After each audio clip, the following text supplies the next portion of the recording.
todos, todas e todos. É um prazer imenso estar aqui com vocês hoje nesse colóquio Marxismos. É um colóquio que está encerrando a unidade da disciplina de Teoria Sociológica Clássica, que discutiu a obra do Marx, da Universidade Federal de Goiás, do programa de pós-graduação em Sociologia.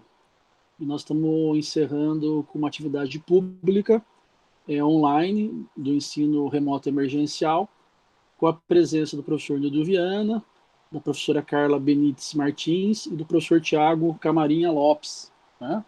E daí, antes de, enfim, começar a mesa e passar a palavra para eles, eu preparei aqui uma apresentação inicial dos professores, vou fazer essa apresentação e, em seguida, eu já vou entrar com a primeira questão aqui, que foi elaborada, né? Esse colóquio é uma mesa de colóquio que foi feita a partir de questões que os alunos e alunas da disciplina de Teoria Sociológica Clássica elaboraram, como dúvidas, questões, temas que acham pertinentes para pensar o marxismo, né? Então, é uma mesa sobre os marxismos no plural, e nós convidamos aqui três pesquisadores e militantes de áreas diferentes, né, de abordagens diferenciadas aqui do marxismo, tá certo?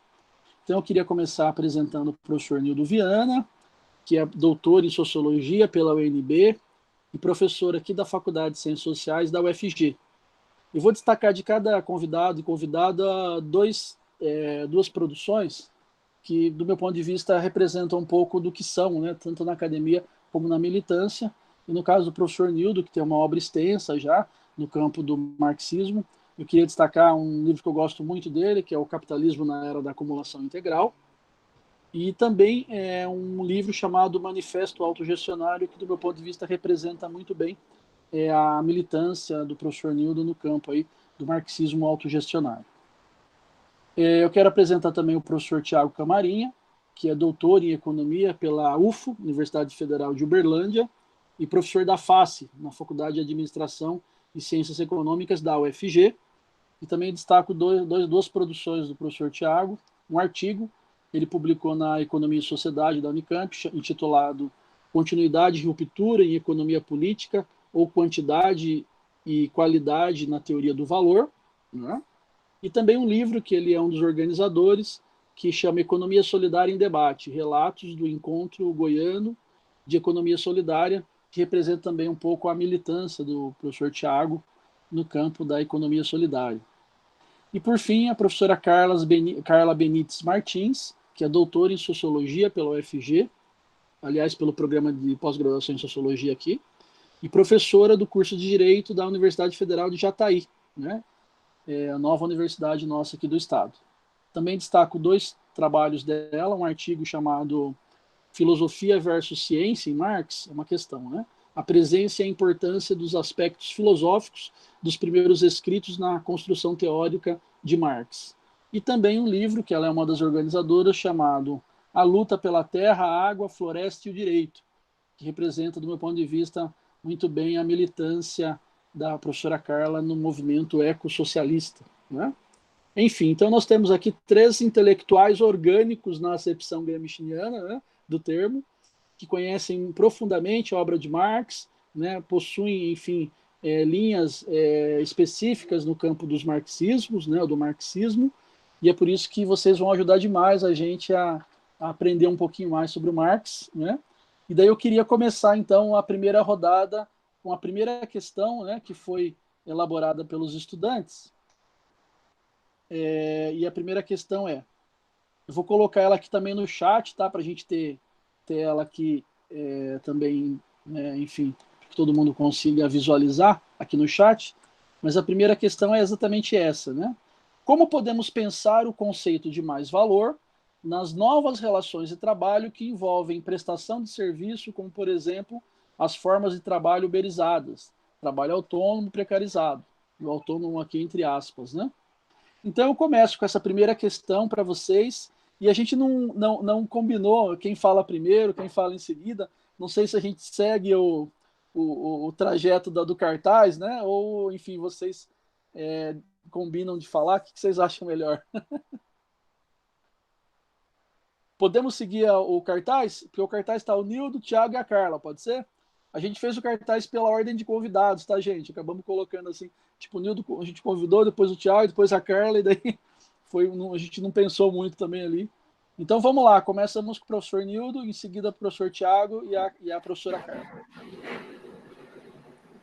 Mas no cartaz está o professor Tiago, mas se quiser pode ser. Professor, então eu confundi tudo agora. Agora eu confundi tudo. Então começamos com o professor Tiago, depois o professor Nildo. Em seguida a professora Carla. Ok, vocês me ouvem? Estou abrindo aqui. Desliguei também agora o ventilador aqui para poder falar, porque está bem barulhento o meu ventilador aqui. Mas eu agradeço aí o convite, Flávio. Muito prazer, Carla. Muito prazer, Nildo. Fico muito contente de estar participando aí com vocês. Bom, vou comentar essa questão. Acho que cada questão que foi encaminhada aí é um portal de entrada para muitas questões. E em relação a essa questão, né, como que a gente pode pensar o conceito de mais-valor, e eu costumo chamar de mais-valia mesmo, né, mas o conceito da mais-valia nas novas relações de trabalho, eu acho que é importante pensar no seguinte aqui. Esse conceito da mais-valia, ele é apresentado pelo Marx com maiores detalhes lá no Capital, que é uma obra de conclusão, né, de maturidade, de síntese, é o resultado de uma trajetória longa do Marx, e ele trabalha com detalhes esse conceito logo no início da obra do Capital. E quando ele apresenta a mais-valia ou o mais-valor, ele está trabalhando inicialmente com um conceito bastante simplificado do processo econômico de produção. Então, para mim, assim, que sou da área da economia, a gente tem uma visão bastante materialista do Marx, né? O meu marxismo, ele é um marxismo que já foi, né, muito mais limitado anteriormente, hoje eu já tenho um pouco mais de abertura, mas ele era muito materialista no sentido de ser bastante fechado naquela dimensão de que a economia é a base e todo o resto deriva dessa base, né? Toda a superestrutura é um subproduto, é algo que se origina nessa base. Então, quando ele fala da mais-valia lá no começo do Capital, ele está falando da produção da mais-valia num setor específico da economia que está produzindo um objeto concreto específico, como o milho, como o trigo, como pode ser, né, um automóvel, um computador, mas são coisas palpáveis no sentido de serem objetos concretos com uma utilidade, que é o formato da produção anterior. Bom, com o progresso tecnológico e a nova formatação da economia, hoje nós temos um setor chamado setor de serviços, que é muito grande em comparação com o que era na época do Marx. Então, na época, não existia um setor de serviços que era capaz de empregar tantas pessoas.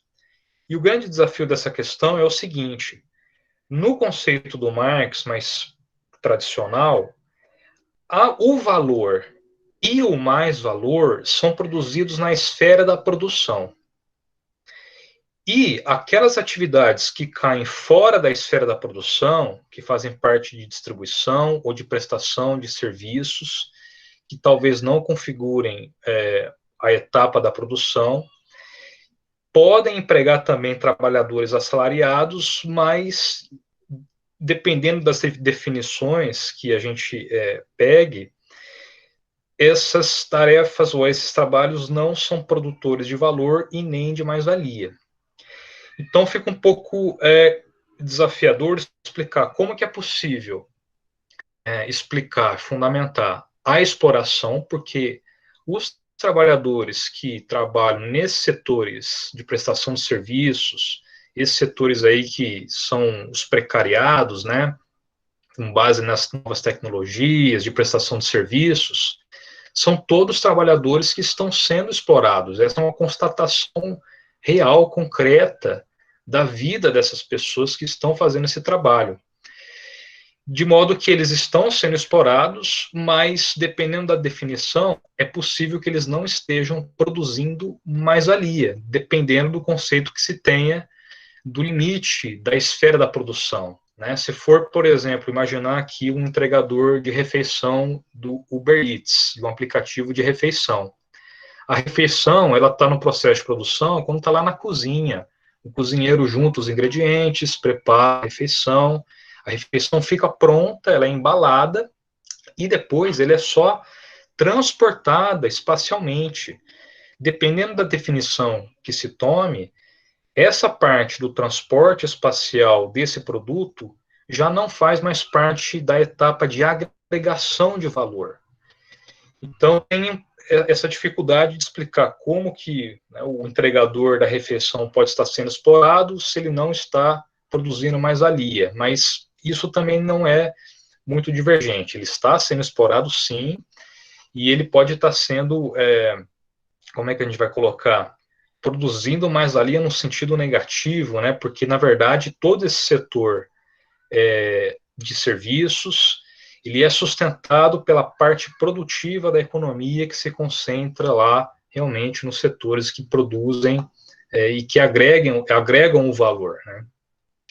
Enfim, é uma questão bastante intrigante. Eu não sou especialista dessa parte das relações do trabalho, né? O meu foco é mais abstrato, em teoria do valor, mas é uma questão muito pertinente para a gente pensar. Assim, o que eu posso dizer, como eu falei, né, os economistas, eles são, em geral, né, na minha formação como economista e estudioso do Marx, eu tenho uma linha bastante materialista, vamos dizer assim. Por isso, existe uma tendência de colocar os trabalhadores do setor de serviços como uma segunda categoria, né, naquela hierarquia da classe trabalhadora assalariada, que produz o valor e mais-valia, que sustenta toda a sociedade. Na minha acepção, o trabalhador que está lá na cozinha produzindo essa refeição do Uber Eats, ele sim está fazendo a agregação do valor, está produzindo o valor e o valor adicional que vai sustentar o restante da cadeia. Então, assim, talvez para colocar um pouco essa visão, é isso que eu podia comentar nesse momento. Obrigado, Tiago. Passo imediatamente para o professor Nildo. Bom, em primeiro lugar, gostaria de agradecer ao professor Flávio e à turma pelo convite. Estar aqui com o Tiago e a Carla para debater questões bastante atuais, embora relacionadas com o pensamento do Marx. E estou observando as perguntas, né, elas são realmente contemporâneas. E o Marx não tratou de algumas delas. Então, o que eu vou fazer na minha resposta é fazer uma discussão mais ou menos a partir de Marx e depois colocar elementos que já seria de uma análise marxista contemporânea, que vai um pouco além do Marx. E aí essa questão, ela remete a dois problemas no interior do marxismo. Uma discussão entre trabalho produtivo e trabalho improdutivo, e outro em relação à explicação das formas de trabalho precarizadas e sua manifestação contemporânea. Aí entra para esses novos termos, né, que estão sendo elaborados, como uberização, etc. Bom, em relação à discussão de trabalho produtivo e trabalho improdutivo, há em Marx uma certa ambiguidade em relação a isso. Se nós lermos o volume 1 do Capital, ele é mais preciso. E aí nós temos que recordar que foi o único volume que o Marx publicou em vida, fez revisão, etc. O volume 2 e 3 foi o Engels que publicou, e o quarto foi o Kautsky, a partir dos manuscritos do Marx. Então não houve uma revisão e não era uma redação final que ele deu a redação dizendo isso aqui eu vou publicar. Então. E no volume 1, ele é mais preciso na discussão sobre mais valor e na questão do trabalho produtivo. Nos outros volumes, e depois dos outros volumes apareceu o capítulo inédito do Capital, que é um texto que foi encontrado posteriormente, bem posterior, foi publicado nos anos 50, se não me engano. Ele também trabalha essa questão do trabalho produtivo e improdutivo. Mas por que eu estou falando isso? É porque, na verdade, para entender esse tipo de trabalho é necessário entender essa discussão do Marx. Eu vou me partir de alguns intérpretes. A minha interpretação em relação ao produtivo e improdutivo é que se focaliza no volume 1, porque ele é o mais coerente, é o mais estruturado, etc. E algumas ambiguidades que não são claras, e há interpretações problemáticas, né, que acabam desviando o que o Marx realmente está dizendo, dos outros capítulos, principalmente do texto do capítulo Criminalidade do Capital. Então, eu concordo com a definição do Marx no volume 1. E é essa definição que o trabalho produtivo é aquele trabalho que gera mais valor. E ele discute no capítulo 1 justamente esse processo de geração de mais valor. E aí, nesse sentido, é o trabalho do proletário, que é o trabalho assalariado produtivo. Entenda-se produtivo não no sentido moral, valorativo, de valores culturais, mas produtivo em termos do modo de produção.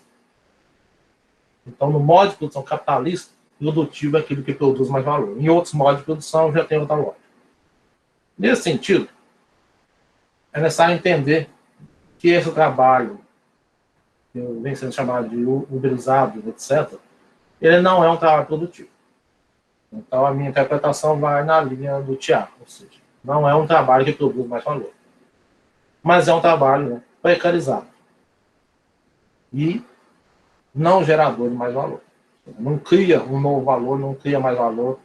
E, nesse sentido, para entender esse trabalho improdutivo, é necessário entender quem que emprega esse trabalho improdutivo, que é também o capital improdutivo. E aí, quando o Marx fala, ele usa a expressão capital produtivo, é aquele capital que extrai diretamente mais valor. O capital improdutivo é aquele que extrai indiretamente mais valor. Então, esse tipo de trabalho precarizado é do setor do capital improdutivo. Só que esse trabalho, embora não gere mais valor, ele é lucrativo. O que significa dizer que ele é lucrativo? Ele permite que esse capital improdutivo adquira lucro. Então, nesse sentido, o capital improdutivo extrai lucro, né, através das suas ações, e ele precisa, obviamente, de trabalhadores para efetivar. Isso não é só em certos setores, é todo o capital improdutivo, bancário, comercial, etc. Então, a conclusão geral a partir disso é que não há geração de mais valor, no caso de forma de trabalho precarizados que estão sendo citados aí, e há um processo de apropriação de mais dinheiro por parte daqueles que desempregam. E aí eu já estou saindo do Marx, para entrar numa outra interpretação que não se limita ao que o Marx escreveu no Capital. Por isso a ideia de apropriação de mais dinheiro. Porque, na verdade, existe o processo de produção de riqueza, no mais valor, só que esse processo de produção de mais valor gera o que o Marx chama de mais valor global e depois gera a repartição do mais valor. E, obviamente, também gera a acumulação de capital. Então, são vários processos bastante complexos, interrelacionados, mas, uma vez que o mais valor é repartido na sociedade, ele acaba, né, passando por várias mãos. Basta dar um exemplo. Né? Um capitalista, quando ele paga o imposto, parte do mais valor vai para o Estado. O Estado tem o seu conjunto de despesas. Tem que pagar os funcionários. Tem que as despesas com as instalações, as políticas, etc, etc. Quando ele faz isso, por exemplo, ele paga os funcionários vão receber o salário. E esse salário de funcionário, por sua vez, ele vai pagar suas despesas. Por exemplo, pode pagar uma escola privada para o filho.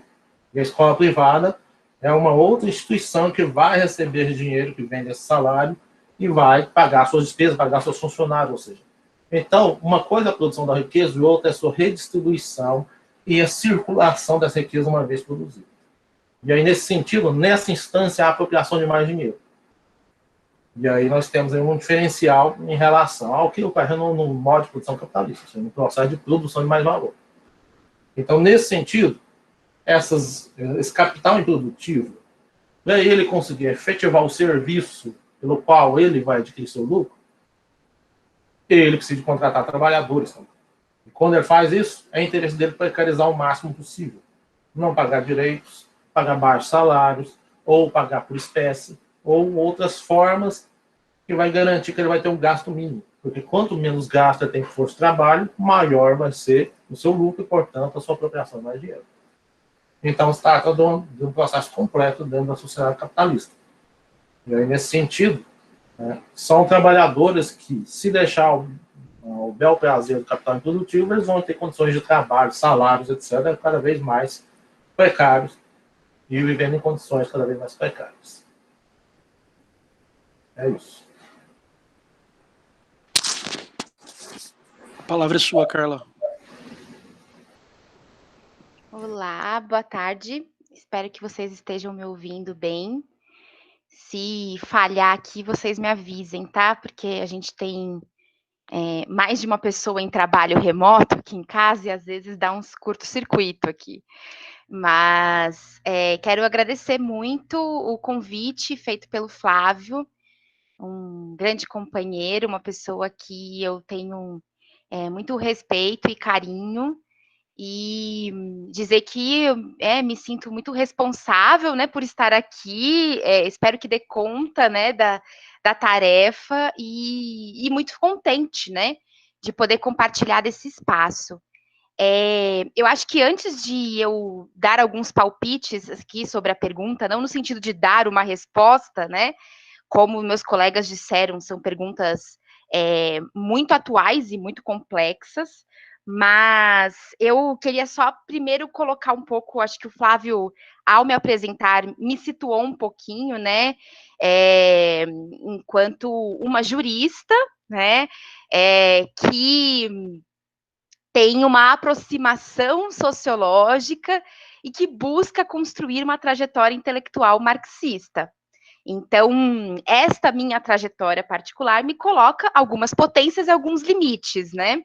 A formação do jurista, ela é muito deficitária, né? Nessas reflexões de fôlego, né? E aí, juristas marxistas, críticos, precisam fazer aí um duplo trabalho, né? Para dar conta de pensar a forma jurídica no capitalismo desde outros pilares, né? E eu, particularmente, sou da área da criminologia crítica, dedico, então, o meu debate em torno do marxismo para pensar uma economia política da pena, desde a realidade do capitalismo dependente brasileiro. E também me considero, né, uma militante feminista marxista que vem se debruçando, né, sobre o tema de gênero desde a perspectiva marxista, com todas as nuances, né, das nossas várias tradições aí dentro do feminismo marxista, me vinculando mais ao campo da teoria da reprodução social. E eu falo tudo isso porque eu acho que é um pouco desde este lugar, né, que eu posso tentar aqui trazer algumas impressões do tema e fazer algum tipo de contribuição a ele, né.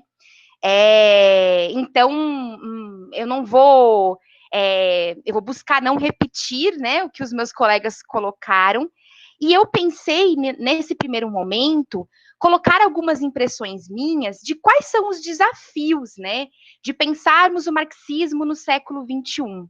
O Flávio colocou no comecinho da fala dele que Marx nunca morreu, né? Esteve sempre vivo, ainda que tentaram enterrá-lo, né? Durante, especialmente aí, final do século XX, início do século XXI, e ele está mais vivo do que nunca. Então, tudo que estamos vivendo, né? E a gente pode dizer desde essa longa crise, a gente vai comentar um pouquinho sobre isso depois, né?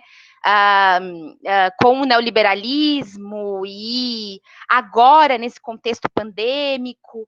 Então, esse contexto de apresentação dos limites absolutos da ordem do capital nos apontam o quão vivo está Marx e a sua teoria. Ao mesmo tempo, né, ainda que Marx fosse um grande intelectual, né, e que conseguiu traduzir os elementos, né, determinantes das relações sociais capitalistas, ele também é um sujeito do seu tempo, né? E a gente tem um desafio também de pensar o Marx, ir a Marx para pensar a nossa realidade, né? Então, eu achei muito pertinentes as perguntas, né, que vocês organizaram. E porque todas elas nos colocam esse desafio, né? E aí eu queria colocar alguns comentários, antes de falar diretamente sobre os trabalhadores precarizados, uberizados, e a questão do setor de serviços, né? E, enfim, se um trabalhador empregado no setor de serviços produz mais valor, e aí especificamente pensando este processo de uberização. Antes disso, eu queria fazer alguns comentários mais gerais, assim, desses desafios de pensar a teoria do valor hoje, né? Com todos os meus limites aqui, de não ser uma economista, né? E ter só uma aproximação sociológica, né? Então, com essas minhas limitações, mas com todo o meu esforço aqui teórico, tentar trazer algumas contribuições, assim. Então, eu imagino, né, que nas aulas durante o mês de setembro, vocês conversaram bastante o que é o mais-valor, né? O que é essa produção de mais-valor, tanto a partir de uma discussão que a gente pode dizer, assim, mais analítica, né, do livro 1, até pensar isso inserido num processo de circulação, né, e pensando essa totalidade, né, das relações sociais capitalistas.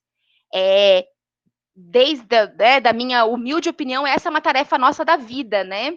São idas e vindas, né? São retornos a esse debate que vão nos apropriando, né, do tema e para pensar a nossa realidade concreta. Mas imagino que vocês fizeram essas discussões e, de fato, a gente precisa pensar que ela é central. E por isso Marx está mais vivo do que nunca, porque apesar de todas as transformações profundas a cada etapa de acumulação da ordem do capital, nós temos uma sociedade que se impõe, né, com tendências globalizantes e que se coloca com essa potência, essa força, ainda que ela não seja desde sempre para sempre, né, mas ela se coloca com essa potência dinâmica justamente porque ela tem características muito próprias, né? As relações sociais capitalistas nos colocam uma forma de produzir e reproduzir a vida muito característica, né? Muito própria, que é justamente o fato de estarmos em uma sociedade que é mediatizada pela mercadoria, né? E isso coloca, né, o fato da maioria da população para produzir e reproduzir a sua existência, precisa vender a sua mercadoria força de trabalho para poder consumir outras mercadorias e, assim, sobreviver nesta relação social. Com essas especificidades, a gente precisa realmente pensar, né, do miolinho dessa grande cebola, né, com suas tantas camadas. Pensar a teoria do valor é pensar aquele miolinho estrutural, né? Acho que, como o Thiago colocou, a gente precisa olhar a cebola como um todo, né? Mas sem olhar para esse miolinho, a gente não compreende essa cebola com as suas camadas, né? E aí, nesse sentido, eu colocaria, né, que nessa sociedade mediatizada pela mercadoria, aqueles que detêm os meios de produção precisam estar constantemente circulando, né, essas mercadorias. E para que haja uma constante circulação delas, é preciso que se acumule e se expanda. Se acumule e se expanda. A gente vai conversar um pouco sobre isso para pensar a crise, né? E esses processos, eles são, ao mesmo tempo, um mesmo processo, né? Uma mesma cebola aí, e ao mesmo tempo eles parecem se apartar, né? Em alguns processos, em alguns momentos. Nesse dinamismo, né, de acumulação e expansão do capital, é preciso que se forjem, né, mecanismos para melhor explorar e extrair mais valor que possa se realizar no mercado e gerar lucro, né, para o capitalista. E isso passa por uma série de mecanismos, né, desde os mecanismos entre os capitalistas, né, das competições, dos oligopólios, até processos de dinamização dos processos de exploração. Vocês já devem ter estudado bastante isso com o Flávio, eu não vou ficar aqui sendo redundante, né, de falar do que é subsunção formal do trabalho a capital, subsunção real do trabalho a capital, material, né, mais-valia absoluta, mais-valia relativa, né. Eu só diria que a gente vive um momento histórico que talvez o Marx já tenha tido essa percepção, né, lá nos Grundrisse, quando ele fala, né, da fase do intelecto geral. Isso tem gerado muitos debates entre várias correntes marxistas e não marxistas sobre esse tempo histórico, né? Sobre um momento no qual o trabalhador assumiria um papel de gerência do processo de produção, porque ele deteria o conhecimento necessário para a realização desse processo de produção. Então, eu aqui me filio, né, a orientação do Eleutério Prado, né, que é um professor de economia lá de São Paulo, né, da USP, e o Eleutério Prado, ele discute bastante o que é essa reinvenção, né, como a gente precisa complexificar a nossa noção da teoria do valor, né? E aí ele faz um debate sobre esse momento, né? Se contrapondo, por exemplo, aos negrianos, né? O Antônio Negri e outros que vão dizer que a teoria do valor já não é mais suficiente nessa fase, suposta fase do intelecto geral. Mas, de um lado, é importante que a gente perceba que tem esse caráter cooperativo de uma parcela, né, da produção, e de outro, como sempre no capitalismo, ele funciona de maneira desigual e combinada, né? Ele funciona na combinação entre arcaico e moderno. E nesse sentido, mais do que nunca, a gente vivencia um processo que, ao contrário dos modernos e de outras correntes, né, do pensamento que vão dizer que não há mais a centralidade do trabalho, a gente vivencia uma sociedade que, mais do que nunca, há uma expansão, uma universalização da proletarização, né? Aqui no Brasil, né, não sei se vocês conhecem o Badaró, que é um historiador da Federal Fluminense, e ele costuma tentar demonstrar, né, quem é essa classe trabalhadora brasileira e o quanto ela se amplia, né? Só que essa ampliação, ela se apresenta com outras características no tempo presente, né? E a gente vivencia um processo de expansão do setor de serviços. E essa expansão do setor de serviços, predominantemente, não é a partir de trabalhadores individuais, né, que prestam serviços sem estar vinculados a uma empresa, né, alguém que detenha os meios de produção. Na maior parte das vezes, a prestação de serviços ela é assalariada, né? Então, acho que é importante a gente entender que, quando o Marx fala, né, de produção de mercadorias, essas mercadorias, elas não são só objetos, né, a serem consumidos. A mercadoria também pode ser o serviço, né? Então, eu sei que isso não é pacífico, né, entre os marxistas, mas me parece que a prestação de serviços, quando está submetida ao assalariamento, ela compõe, sim, o que a gente entende como trabalho produtivo. E eu sei que isso não é unânime, né? Mas coloco aqui uma leitura possível, né? E quando a gente pensa os trabalhadores uberizados aí, né? Pensando não apenas aqueles que trabalham para a empresa Uber, mas como essa nova etapa, né? Do processo de precarização das relações de trabalho,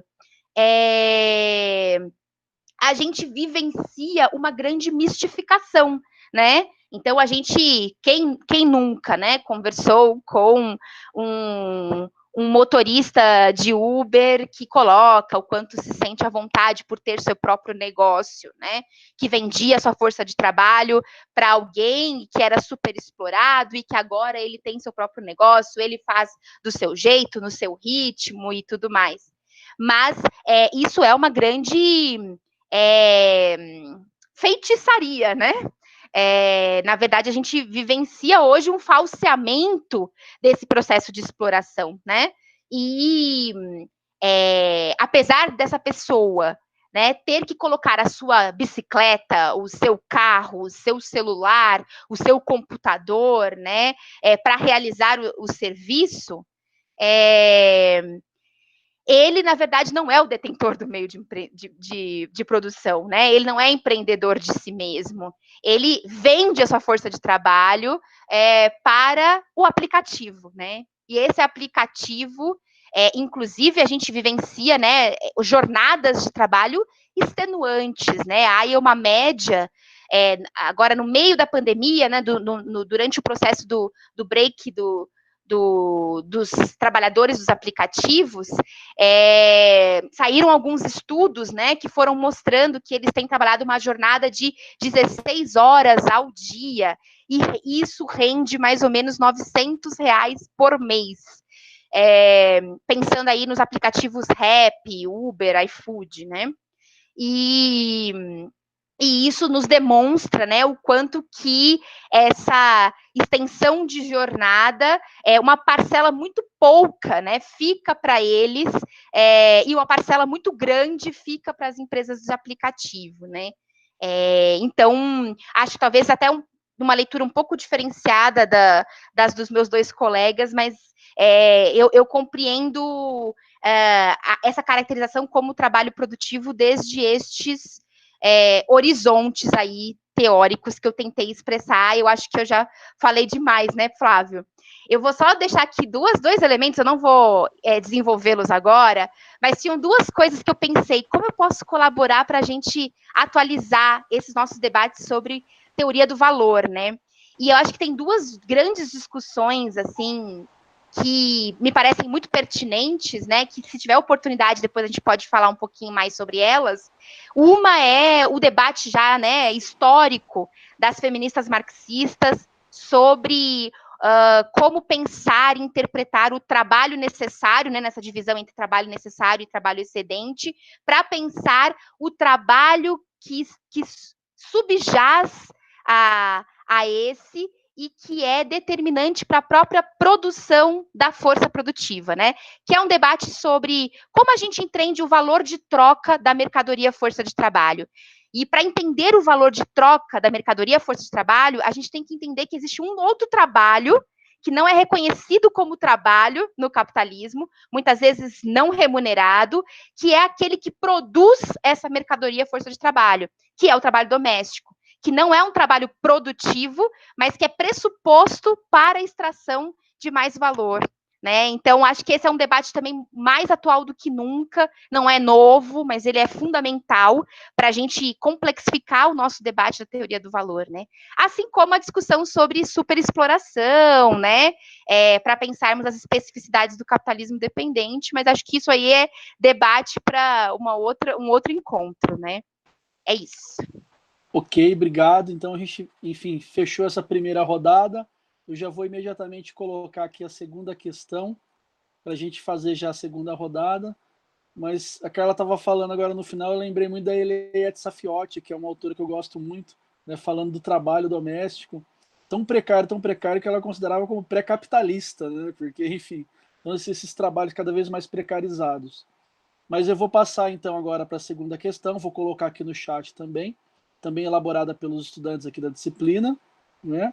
A segunda questão é: em que medida o capital financeiro, predominantemente especulativo, está ligado ao conceito marxiano de exploração da força de trabalho? É um pouco uma continuidade desse debate que vocês já começaram aqui, né? Mas, enfim, vamos seguir na sequência, né? Tiago, Nildo e Carla, é assim? Pode ser? Então, Tiago, é contigo, depois já o Nildo e em seguida a Carla.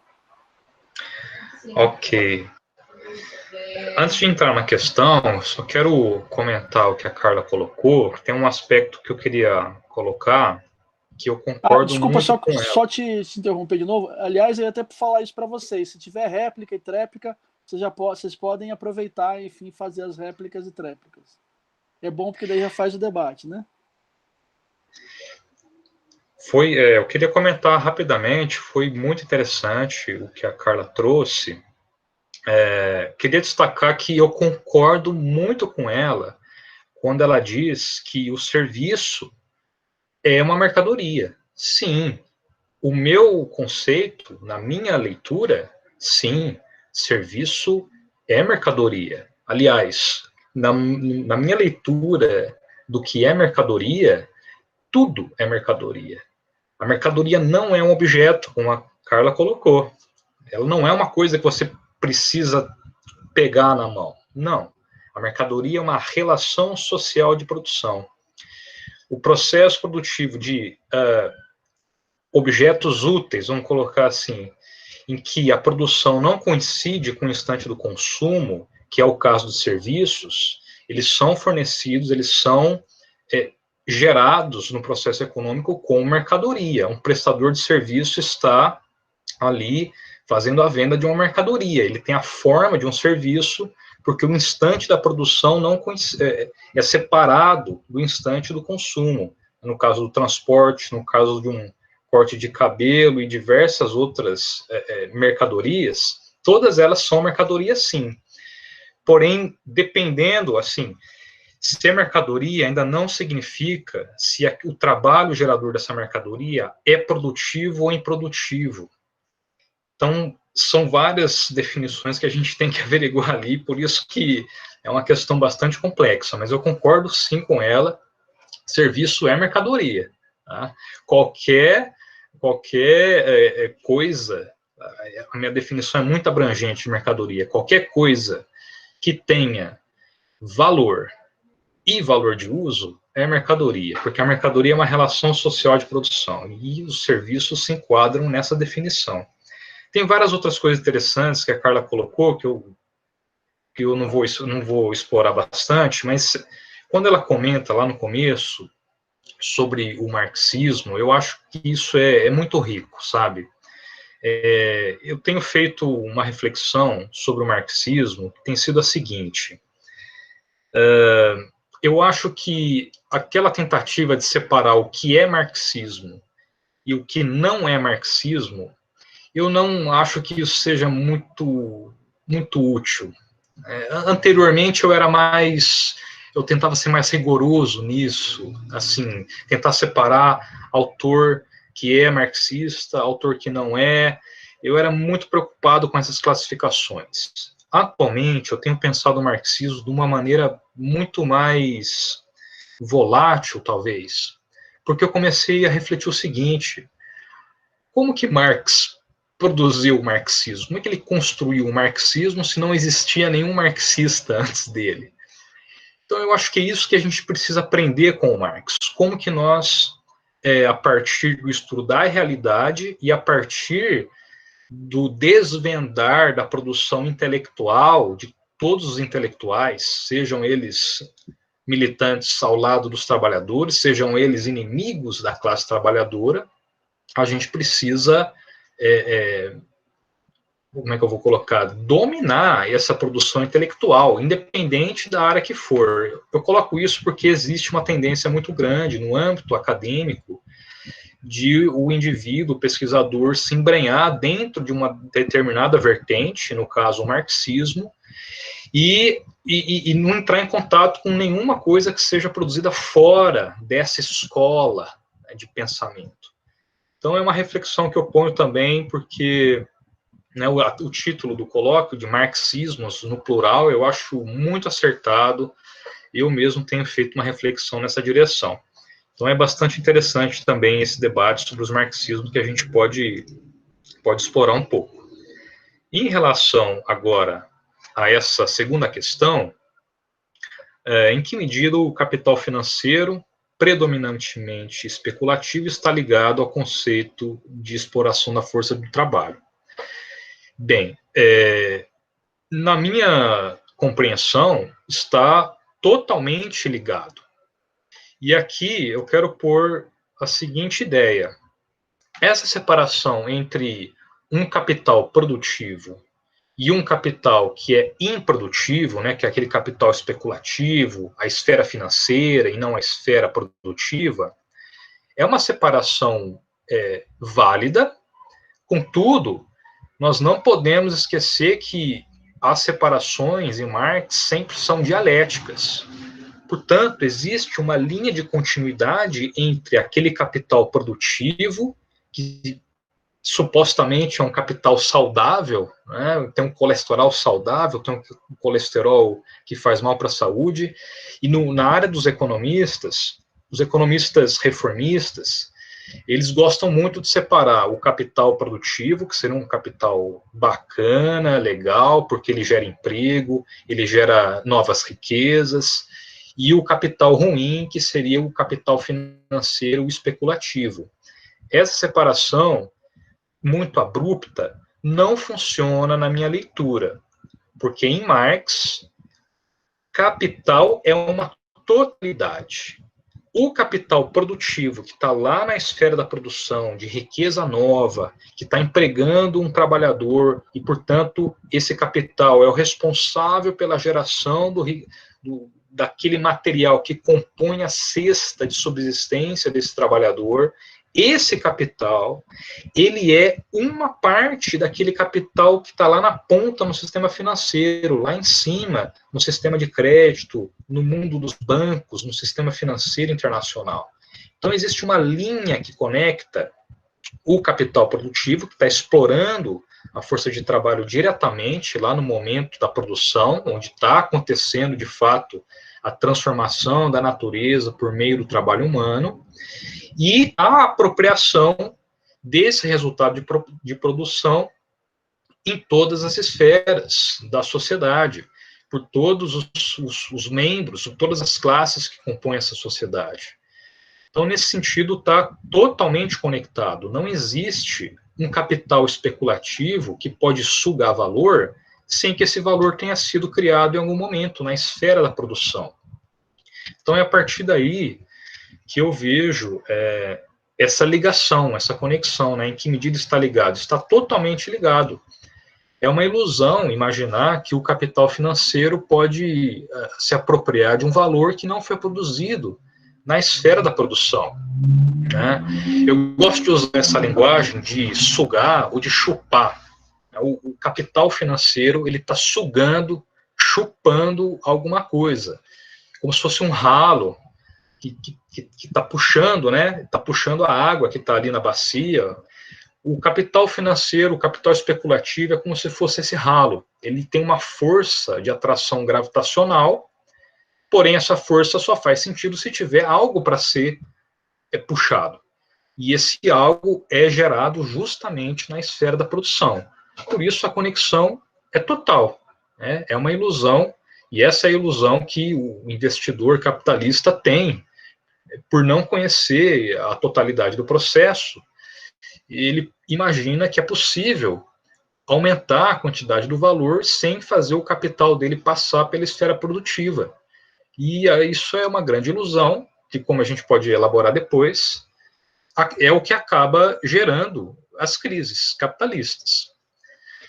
Então, a conexão, para mim, é total. Não há como fazer uma separação nítida, uma barreira. Esse é o capital produtivo, é um capital bom, capital bacana, e o outro é o capital especulativo, né? Não há essa separação. O capital produtivo, ele também está explorando. A diferença é que na pirâmide hierárquica de capitais, o capital produtivo está abaixo do capital especulativo financeiro.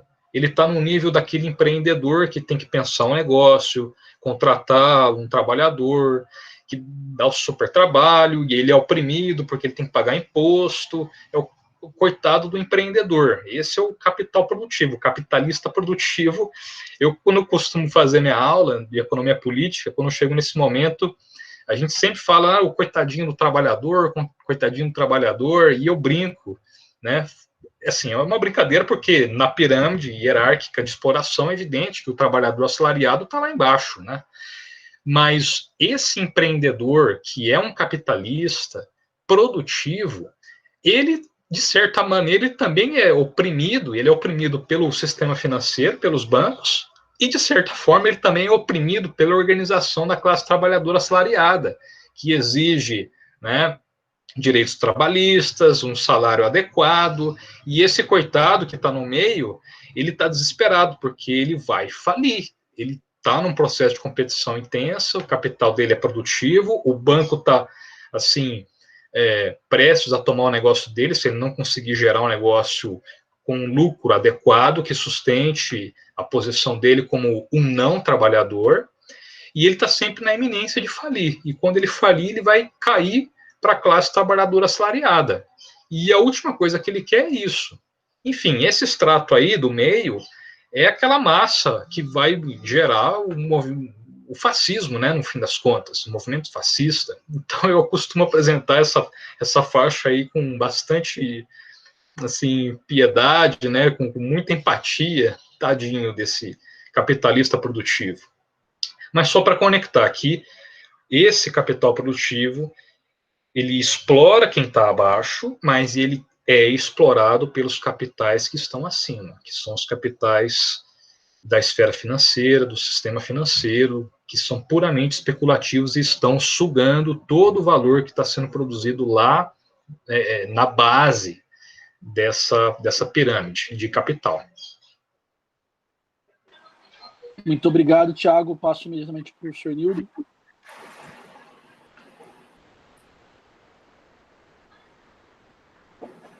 Bom, essa nova questão, ela já relaciona, né, a questão do capital financeiro com a exploração da força de trabalho.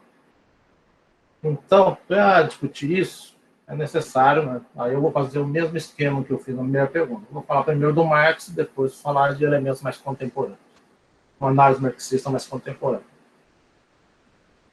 Para entender isso no Marx, o primeiro elemento é entender que o Marx não usou o termo capital financeiro.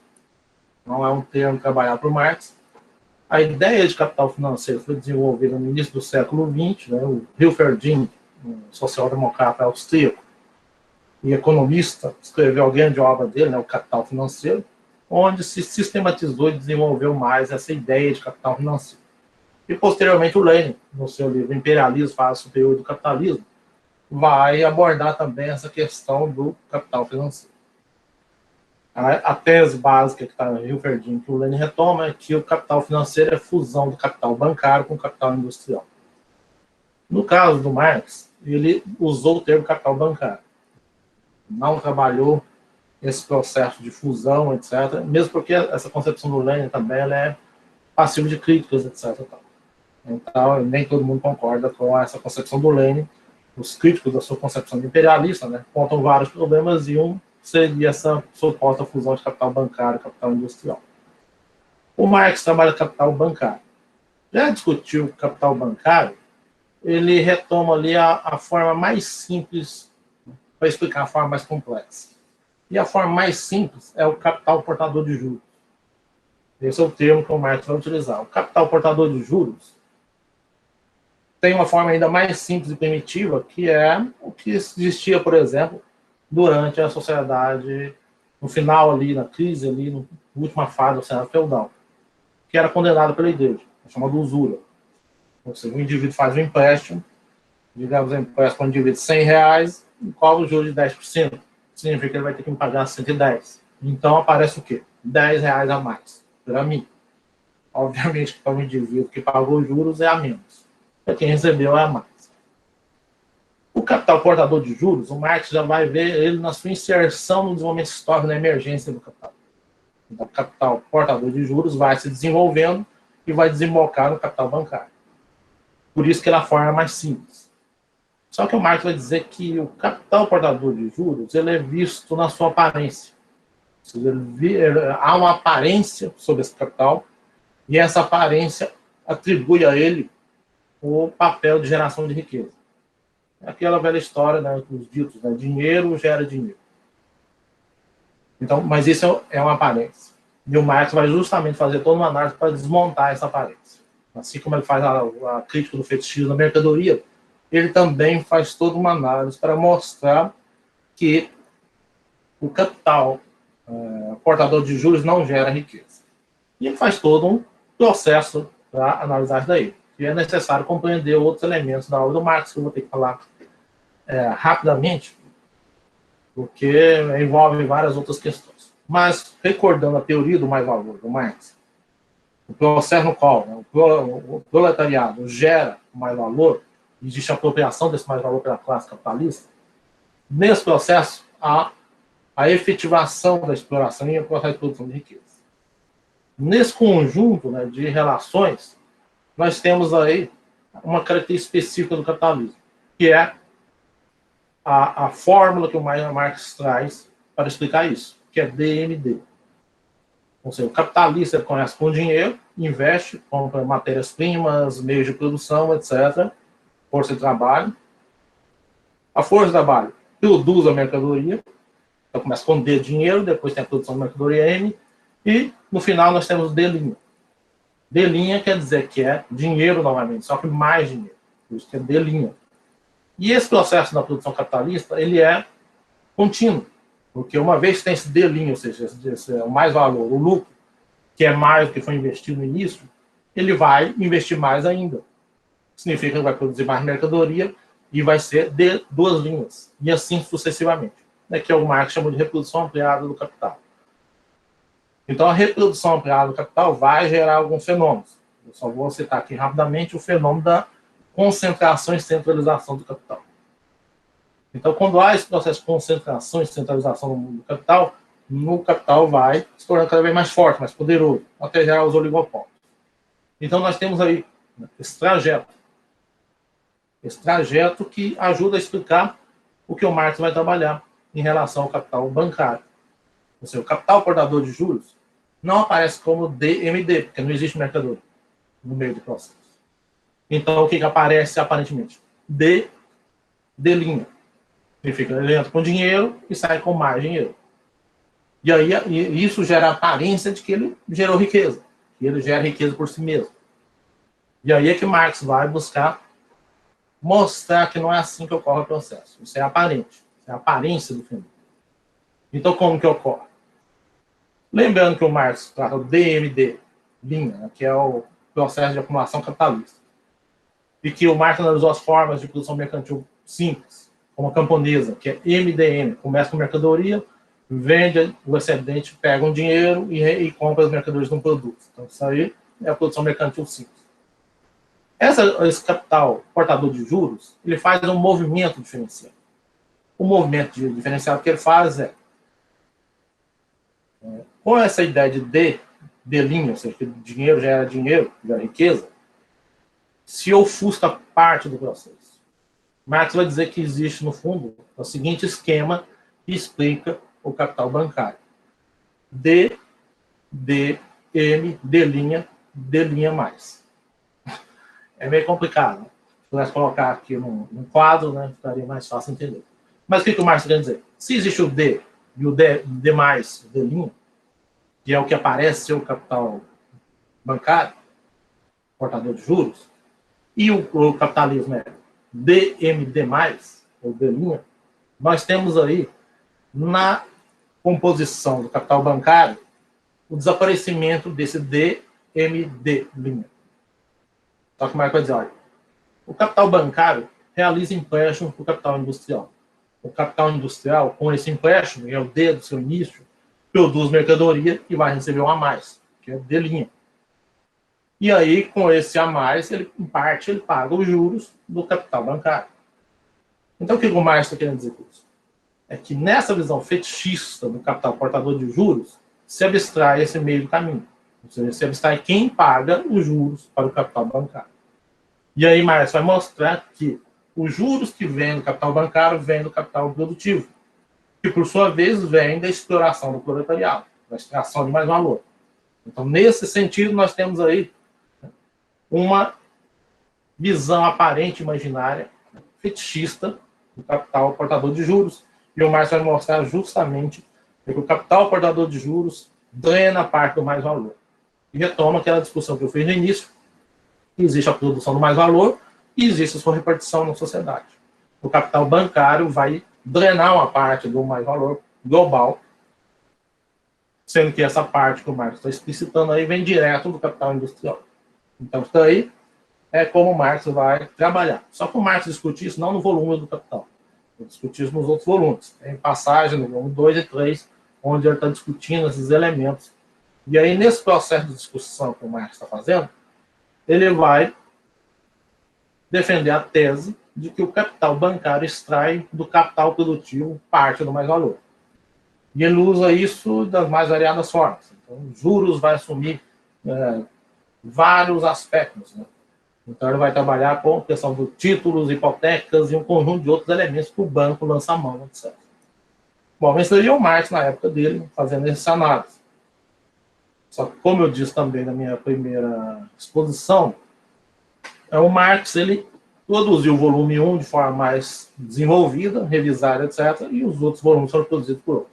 E é uma obra inacabada. Então, o Marx não terminou o Capital, ele ia produzir mais volumes. Tem os rascunhos do Grundrisse, o rascunho de 1864, o capítulo inédito, etc., que faz parte desse amplo material que ele estava trabalhando. Então, o Marx, no prefácio do Capital, volume 1, ele faz uma afirmação. O que eu estou analisando aqui é o modo de produção capitalista. Ou seja, não está analisando a sociedade capitalista. Então, é necessário entender que, para Marx, uma coisa é a sociedade capitalista, cuja base é o modo de produção capitalista. Outra coisa é o modo de produção capitalista. O modo de produção capitalista é uma parte da sociedade capitalista. E aí, se lembrar aquele esquema que ele faz rápido lá, né, dos modos da evolução dos modos de produção na história, ele sempre fala que existe um modo de produção, mas tem as formas jurídicas, políticas, ideológicas. Né? Ele usou a metáfora da superestrutura para explicar isso. Então, a sociedade é esse todo. Tanto o modo de produção dominante, quanto os outros modos de produção que podem existir dependendo da sociedade, e essas formas jurídicas, políticas, ideológicas, a imensa chamada superestrutura. Então, isso conforma a sociedade. E o modo de produção capitalista é apenas uma parte desse processo. Mas é a parte que é a determinação fundamental do resto. Porque é onde se dá a produção da riqueza, sem a qual a sociedade não sobrevive. Nas formas jurídicas, políticas e ideológicas, não se gera riqueza, não se gera bens necessários para a sobrevivência da humanidade. Isso é produzido no âmbito do modo de produção. Então, entendendo esse processo, nós temos que entender que o modo de produção capitalista vai gerar relações de distribuição, de circulação.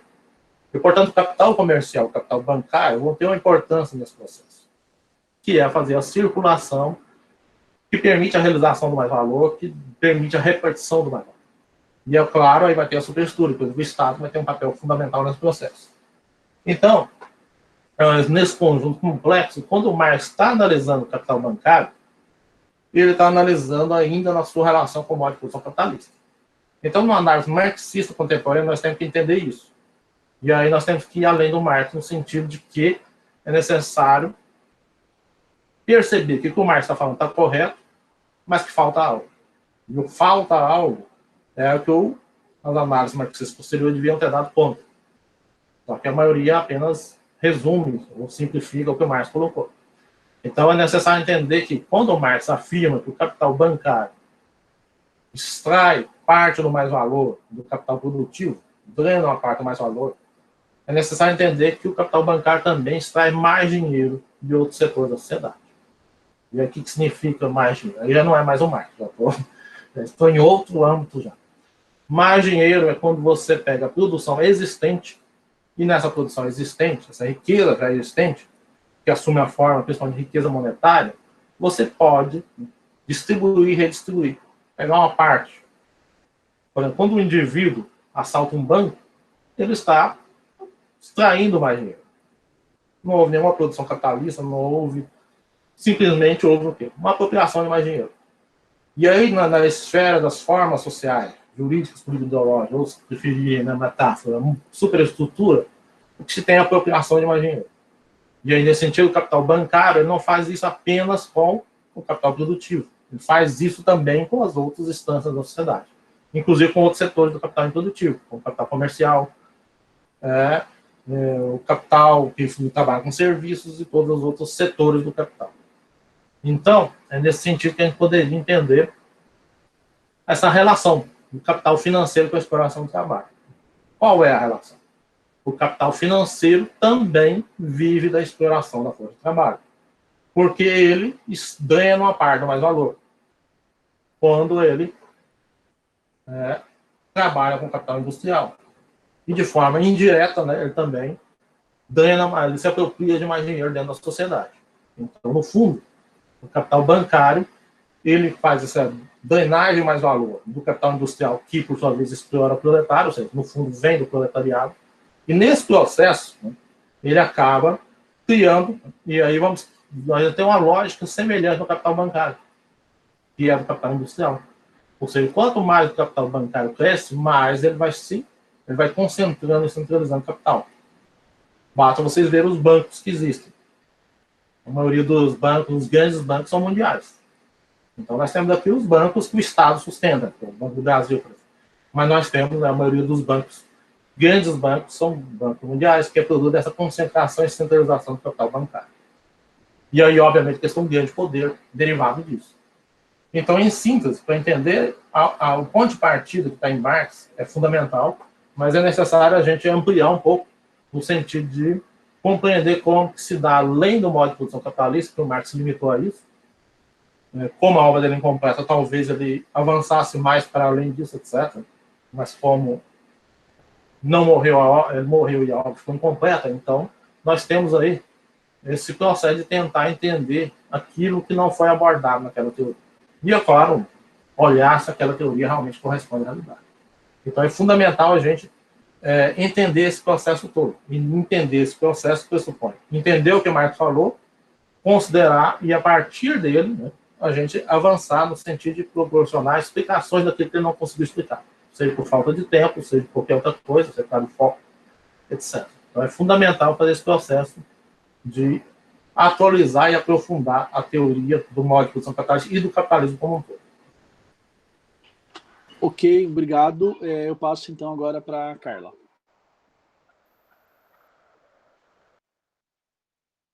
Oi, acho que tá ligando a câmera aqui, né? Peraí.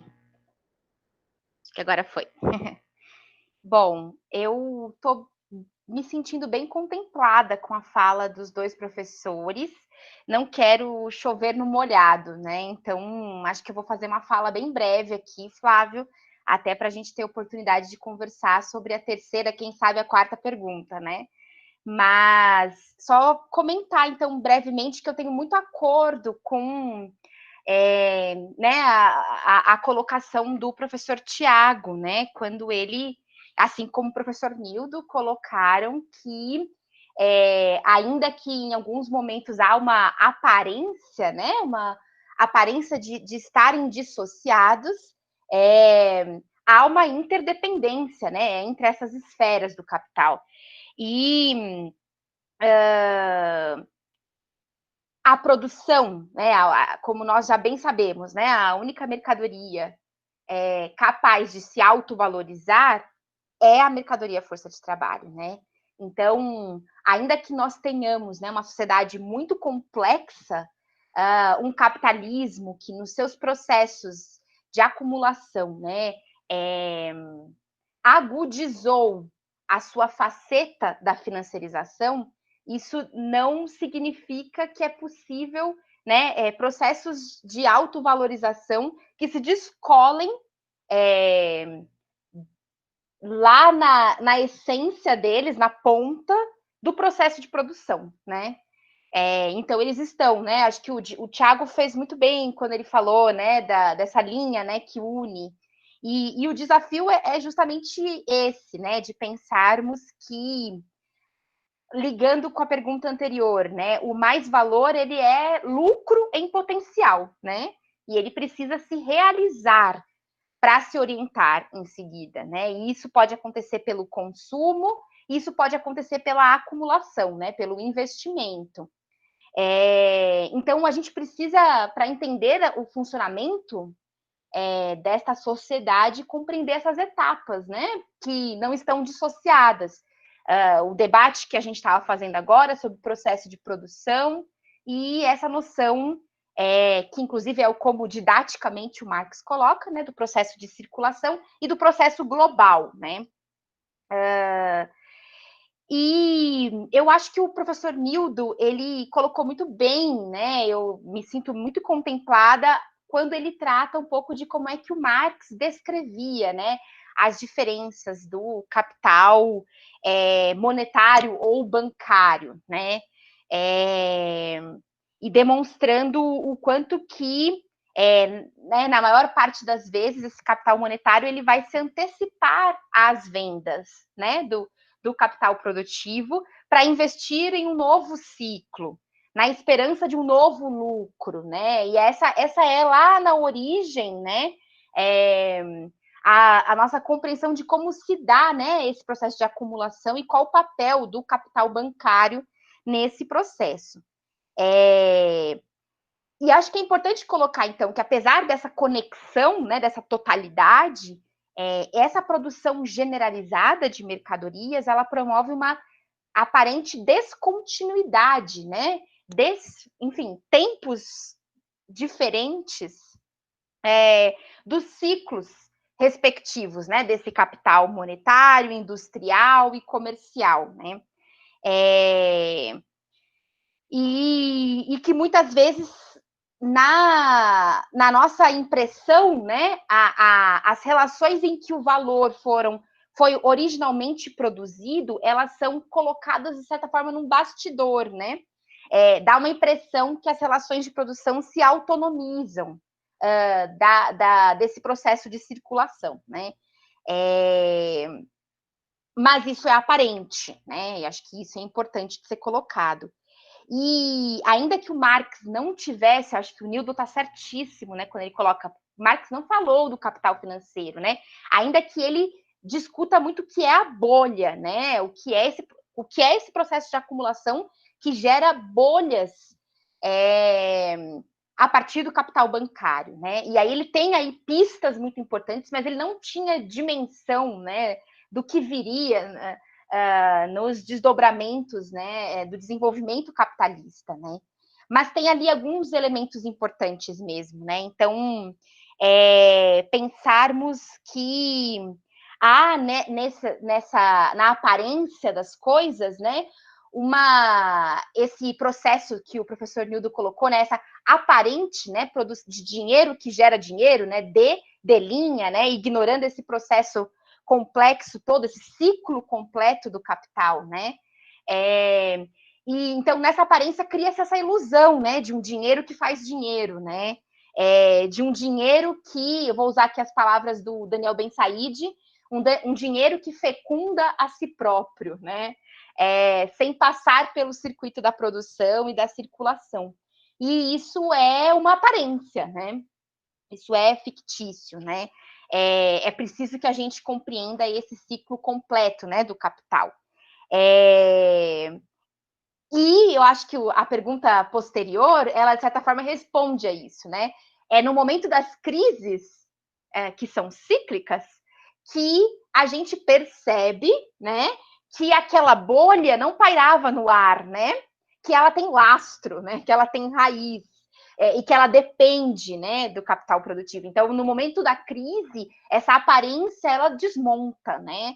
Então, o que a gente vivenciou a partir de 2008 é uma expressão disso, mas eu não vou falar agora muito sobre esse aspecto, então, só para trazer mesmo. E aí, para fechar mesmo, antes de passar para o Flávio, colocar só que eu acho que, né, nessas novas interpretações, tem um autor francês, né, que acho que se consolidou como um grande intérprete aí do capital financeiro contemporâneo, que é o Chesnais. Eu, pelo menos, pronuncio assim, não falo tão bem. O Flávio pode corrigir minha pronúncia. E aqui no Brasil, né, uma professora que cumpre um papel muito importante, que é a Leda Paulani, né, professora também da economia da USP, que também, bebendo no Chesnais e pensando as especificidades, né, do processo de financiarização no nosso país, vão demonstrando, né, o quanto que a financiarização, essa etapa, né, da financiarização do capital, ela vem gerando pressões muito grandes, né? Então, nesse processo dos grandes oligopólios, o capital financeiro pressiona, né, para o aprofundamento dos processos de exploração.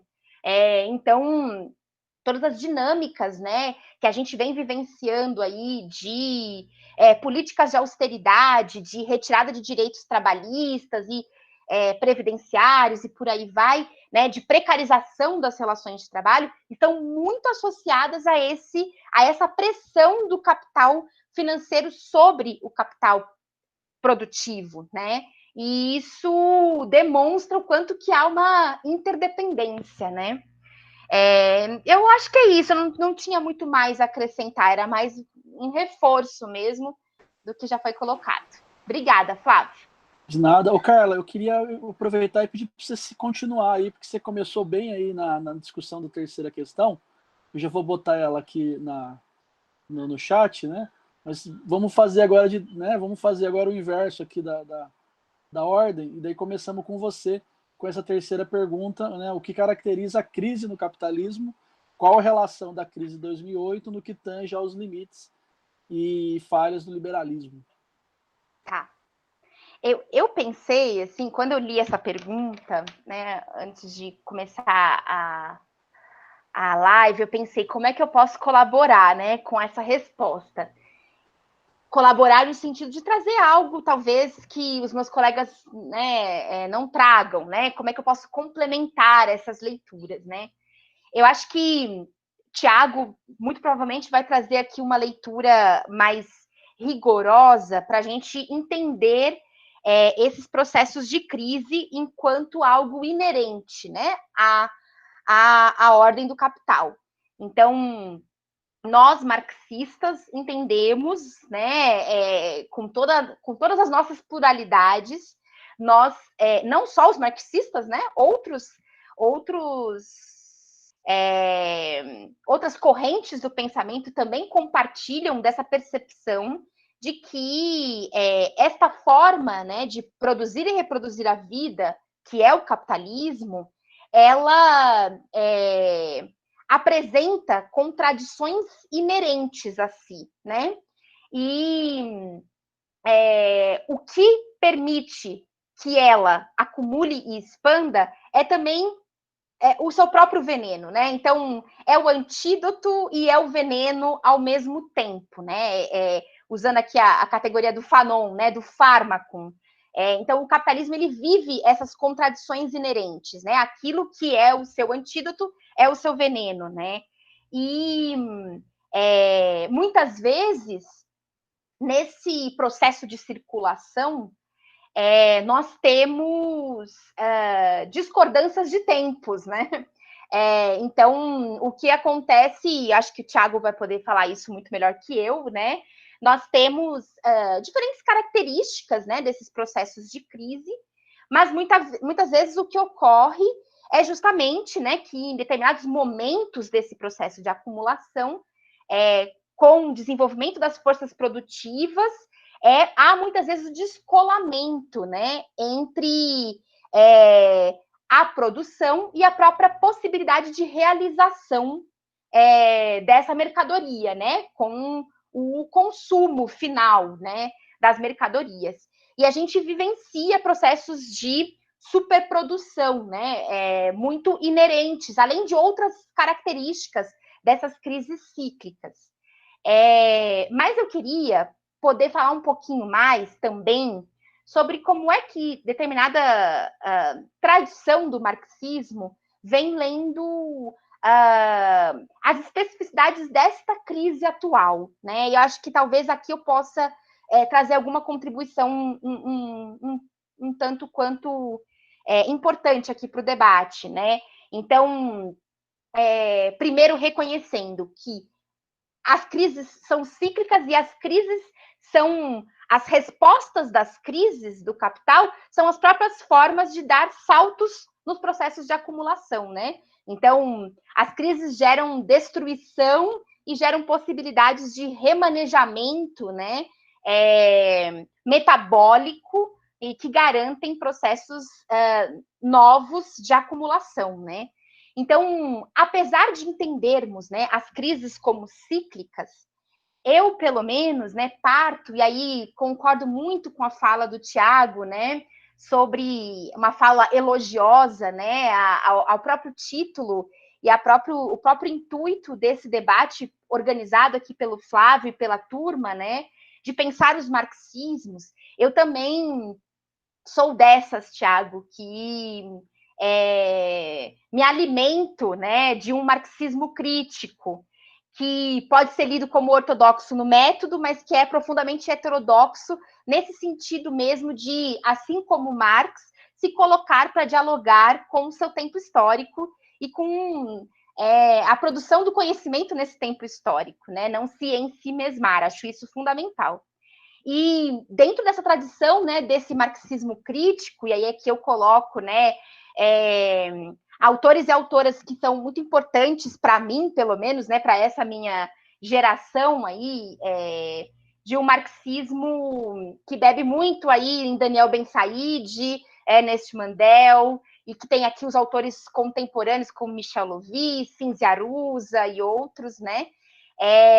A gente vem fazendo uma leitura desta etapa de crise atual, especialmente de 2008 para cá, né, com tons mais marcantes, mas que se anuncia com a crise do estado de bem-estar social nos anos 70, né? Então, dos anos 80 em diante, se aprofunda. Em 2008, ela ganha tons dramáticos que agora, né, estão num caráter já de aprofundamento, né, de um processo de barbárie permanente, né, que a pandemia revela, e a gente vem discutindo muito isso todos os dias dos nossos últimos 6 meses, né, o que essa pandemia revela, que já existia e ela aprofunda e revela, né, mas a gente faz uma leitura de que, para além das crises cíclicas, nós estamos vivenciando um processo de crise civilizatória, civilizacional, né? Desta civilização que não é a civilização com C maiúsculo, né? Que é uma civilização, né? Que é a civilização capitalista, moderna, ocidental. E essa crise civilizacional, ela tem inúmeras facetas para além dessa crise econômica, né? Então, a crise econômica está conectada a uma profunda crise política, né? Uma crise das instituições burguesas, está associada a uma crise ecológica, né? E aí o Flávio antecipou isso, né, na minha apresentação. Então, nossa leitura de que existem duas grandes contradições, né, nas relações sociais capitalistas. Uma é a da capital-trabalho, a outra é capital-natureza, né? E, para além da exploração do trabalho, a expropriação da natureza, dos bens públicos e daquele trabalho não reconhecido como trabalho, né, aquele que produz a força de trabalho, a expropriação sem contrapartida desses elementos também é elemento determinante para o processo de acumulação. E esse caráter predatório da relação capital-natureza atinge, no final do século XX, no início do século XXI, com a crise climática e agora, né, a demonstração da gravidade destas tantas crises sanitárias que já vivemos e que agora vivemos a maior delas com a pandemia do coronavírus, que nós também estamos diante de uma crise ecológica que coloca outro patamar para o nosso debate de crise, porque é a própria existência da humanidade que está em jogo, né? Para além disso, uma crise que é uma crise da reprodução social, né? Uma crise do cuidado ou uma crise da reprodução social, que eu acho que eu não posso me alongar agora. Esse é um tema da minha vida, assim, né? Mas acho que não posso me alongar muito, que é justamente pensar essas dimensões de produção e reprodução social, né? E o quanto que, no momento de crise capitalista neoliberal, nós percebemos que o enxugamento das garantias pelo próprio Estado, né, de mecanismos de contrabalanceamento com as tarefas de reprodução social, fazem com que a esfera da reprodução social, que é determinante para a própria possibilidade da produção, né? Não é à toa que a gente tem aí, nos 8 de março, a greve internacional de mulheres, mostrando que quando as mulheres param, a produção para, né? Tanto as mulheres que estão na esfera produtiva, como as que estão no trabalho da esfera reprodutiva, muitas vezes não remunerado, né? Mas o que vem se evidenciando é uma crise do cuidado, né? Uma crise da reprodução social, que também coloca um limite absoluto, né, para a ordem do capital. Então, são vários aspectos, né, dessa crise civilizacional, o que não significa nem de perto que há a possibilidade, então, por estarmos presenciando esses limites absolutos, de que haverá uma superação dessa ordem social posta, né? Então, reconhecendo a profunda dinamicidade dessa ordem social, mas também percebendo o quanto que essas crises nos apontam para um aprofundamento do estado de barbárie permanente, né? E momentos de crise são momentos de encruzilhada, né?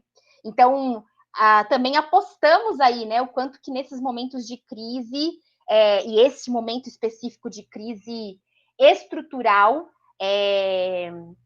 as dinâmicas das lutas entre as classes, né, se colocam também em momentos muito definitivos, né?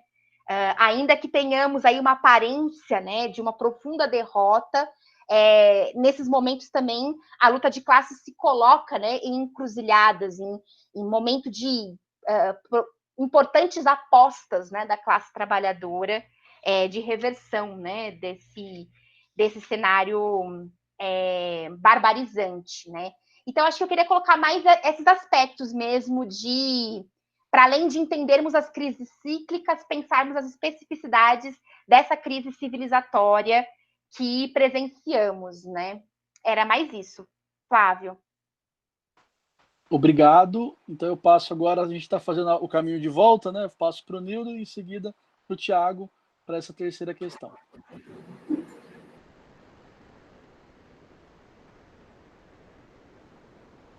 Bom, a questão remete ao caso da crise do capitalismo, a crise de 2008, né, e a questão do neoliberalismo.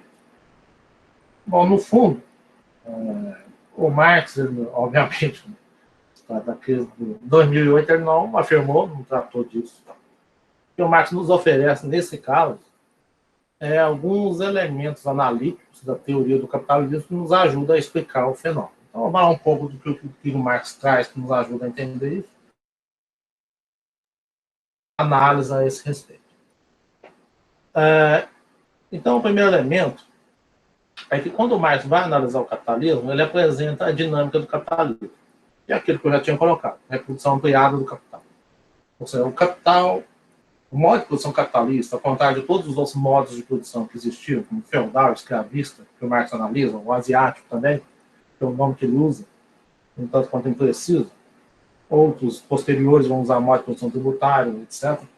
Então, o modo de produção capitalista é o único que é expansionista e universalizante. Ele é expansionista porque ele, devido à própria lógica da reprodução ampliada do capital de acumulação, ele vai se espalhar pelo mundo. Porque cada vez se acumula mais capital, se concentra, centraliza, etc. Então, o capital surge na Inglaterra, Holanda, se espalha pela Europa, depois Estados Unidos e chega ao mundo inteiro. Então, esse é o caráter expansionista. Ele é universalizante porque as relações de produção capitalista se universalizam, assim como o processo de mercantilização. Então, nós temos aí, né, um processo que é típico do capitalismo que o Marx apresenta.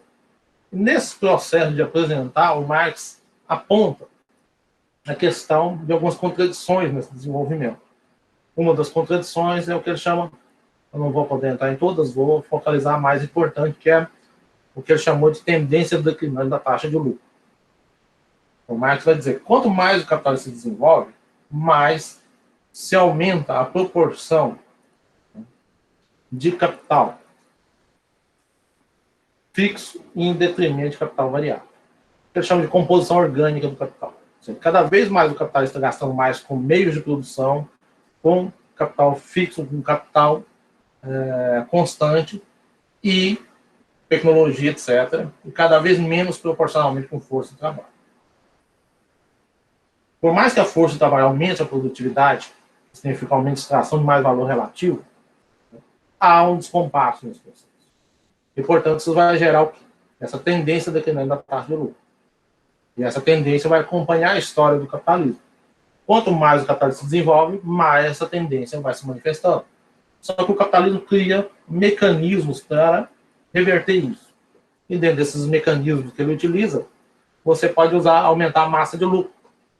Se a taxa de lucro cai, você aumenta a massa de lucro. Massa de lucro, né, no caso, a taxa de lucro é o capitalista vai ganhar percentualmente com, por exemplo, uma mercadoria. A taxa de mais valor. Agora, massa de lucro é a quantidade de mercadorias que ele vende. Portanto, você ganhava 50% de lucro numa mercadoria e cai para 30%, mas em vez de vender 10 mercadorias, ele vende 5 mil, então o lucro dele vai ser maior. Porque, embora a taxa de lucro tenha caído, a massa de lucro aumenta.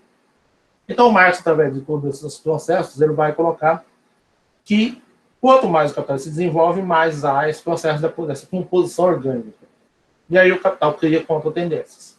Essa da massa de lucro é uma das contra-tendências. A outra é a ação estatal, a outra é os oligopólios. Então, o capital vai criar várias contra-tendências. Porque se não criasse, né, a crise seria inevitável. E aí, a partir de tempos em tempos, né, esse processo de declínio da taxa de lucro gera crise do capitalismo. Essas crises, né, vão se manifestar de forma diferente de acordo com os processos. O Marx não entrou muito nesse processo, ele só tratou da época dele, e as crises posteriores, obviamente, que ele não viu, não viveu, ele não tratou, mas é compreensível a partir disso. Inclusive, tem um autor, o Jean Barrot, que escreveu o Movimento Comunista, embora o tema dele mais seja o capital e o capitalismo, ele vai mostrar como essa tendência da taxa de lucro gera a necessidade do capital de destruir as forças produtivas. A partir do momento que você destrói as forças produtivas, você permite a retomada do processo desde o início. E ele cita a Segunda Guerra Mundial como um momento de destruição em massa das forças produtivas. E ao destruir em massa as forças produtivas, o capital pode reinvestir e continuar acumulando, porque a tendência declinante da taxa de lucro, né, está no estágio zero, digamos assim. E aí ele vai retomando e com o passar do tempo, vai desenvolver novamente. Bom, isso daí é só para colocar esse elemento da teoria do Marx que ajuda a explicar a crise de 2008. Só que um outro elemento, que aí já não é o Marx, é que muitas pessoas confundem crise no capitalismo com crise do capitalismo.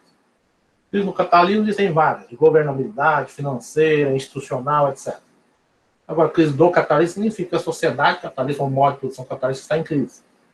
E aí é algo um pouco diferente. Então, muitas vezes, aliás, para quem acompanha, né, os movimentos políticos, etc., se fala de crise do capitalismo já quase eternamente. O capitalismo continua aí. Então, é necessário entender esses processos. A crise do capitalismo vai sumir essas várias formas no capitalismo. A crise do capitalismo pressupõe mais. Pressupõe que a sociedade capitalista é colocada em xeque. E isso só ocorre quando o proletariado, quando o conjunto da população coloca as relações de produção capitalistas em xeque. Então é aí que temos um momento realmente de crise do capitalismo. Isso também geralmente ocorre quando tem crises no modo de produção e outras crises que emergem na sociedade. Se notar, por exemplo, a tentativa de revolução no final da década de 10 na Rússia, Alemanha, Hungria e Itália, isso foi no bojo da Primeira Guerra Mundial, ou seja, uma crise geral no momento de guerra. Então, a crise do capitalismo é quando o modo de produção está em risco e é colocado em xeque pelo proletariado. A crise de 2008, nesse contexto, foi uma crise no capitalismo. Ou seja, a tendência declinante da taxa de lucro, ela depois, aí para explicar isso eu tenho que entrar em outra teoria do regime de acumulação, que explica as fases do capitalismo, não vou poder fazer isso, porque gastaria muito tempo, mas explicando de forma mais rápida, um novo regime de acumulação emerge a partir dos anos 80, que é onde vem a restauração produtiva, o neoliberalismo, e em 1990 há uma estabilidade desse novo regime de acumulação, até os anos 2000 vai uma certa tranquilidade, 2008 tem um problema, que é a crise. Essa crise é uma crise financeira, não é uma crise do capitalismo, é uma crise no capitalismo, que acompanha um conjunto de processos, mas também acompanha elementos específicos dos Estados Unidos, que é onde emerge esse processo mais particular. Então nós temos aí, nessa crise, ela mostrando a fragilidade do modo de produção capitalista, porque uma crise localizada, uma crise financeira, etc., pode gerar uma crise do capitalismo. E, então, nós temos aí, em 2008, a questão, né, do subprime, das bolhas, etc., que explicam, né, a especificidade da emergência dessa crise. e temos determinadas políticas que foram assumidas pelo Estado. E essas políticas são neoliberais. Eu já vou para responder a pergunta, qual a relação. Né? Então, nesse sentido, nós temos aí um processo que determinadas políticas eram realizadas dentro de determinado contexto. Havia uma pressão inflacionária e havia uma política de juros específica tratando disso, e isso acabou criando ali a questão do subprime e criou também o investimento dos imóveis. Só que, principalmente um setor, é um setor de renda inadimplente, de renda mais baixa e inadimplente. Então, isso, obviamente, o capital bancário fez uma jogada e criou-se uma bolha. Só que essa bolha acabou explodindo. A grande questão é que as políticas que foram efetivadas antes e depois são políticas neoliberais. E as políticas neoliberais são aquelas da não intervenção, da diminuição dos gastos estatais, do orçamento que garante, né, o equilíbrio fiscal, o equilíbrio orçamentário, etc. E tal. Portanto, ela tem uma tendência monetarista. Busca resolver os problemas não com empresas estatais, não com intervencionismo econômico no processo de produção, etc., mas com políticas monetárias, com políticas fiscais monetárias, políticas que ficam na instância, né, do monetário. E aí o neoliberalismo, né, acabou tendo dificuldade de regularizar o processo de acumulação de capital nesse contexto. Ou seja, ele é mais frágil que o Estado anterior, que é o Estado chamado de bem-estar social ou intervencionista ou keynesiano. Então, o Estado keynesiano, como mais intervencionista, mais presente em vários espaços da economia, etc., tem uma margem de manobra mais estrutural que pode ter uma eficácia maior em resolver certos problemas que ocorrem dentro do capitalismo. E aí se deixa aberta a possibilidade de crise e outros problemas. E nesse sentido, as bolhas de investimento podem gerar crises localizadas. Essas crises localizadas, por sua vez, tendem a se espalhar e podem se tornar generalizadas. E aí nós temos o 2008, que foi mais ou menos isso. Então, foi uma crise localizada que acabou gerando, né, se espalhando, inclusive além dos Estados Unidos, atingindo a Europa, atingindo o mundo inteiro, alguns países com mais tempo, devido à especificidade de relações internacionais, etc. E aí, o que nós temos? Para essa crise não se tornar uma crise do capitalismo, é necessário determinadas ações estatais. E aí o Estado, por exemplo, apoiou o capital bancário. Então o Estado assume esse papel de regularização. O neoliberalismo mesmo, né, acaba não dando tanta importância e não colocando como um elemento típico das políticas estatais. E aí, quando o Estado é chamado a agir, como está acontecendo de novo agora com a pandemia, você tem que sair das políticas neoliberais e começar a intervir muito mais, então ele tenta resolver o problema. E a grande questão da crise de 2008 é que a ação estatal tentou resolver o problema, né, e conseguiu diminuir o seu impacto. Mas ele acabou espalhando para os países, né, teve todo o problema, mas não chegou também a se transformar numa crise do capitalismo. Embora não era o mais fraco, que foi ali Grécia, Espanha e Portugal, né, nós tivemos que a adoção de um novo neoliberalismo ainda mais forte. Eles tentaram resolver o problema que a crise atingiu esses países, não com políticas não liberais, mas com mais políticas neoliberais. Nós chamamos de políticas de austeridade. E aí é um tipo de neoliberalismo que eu chamo de discricionário. Ele é mais forte, mais rígido, etc. E tal.